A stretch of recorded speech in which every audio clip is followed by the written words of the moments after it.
Hi, I'm Kirrily and I'm from here in Miami.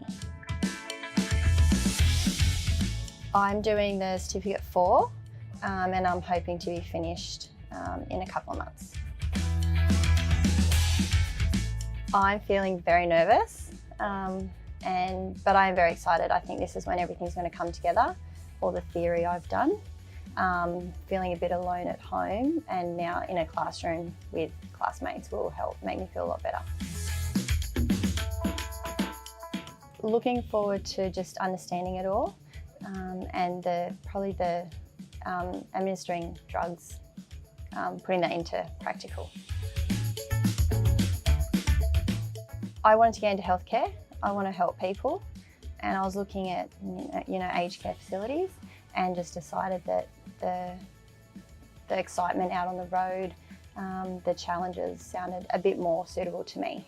So I decided to go with, thinking of paramedic work.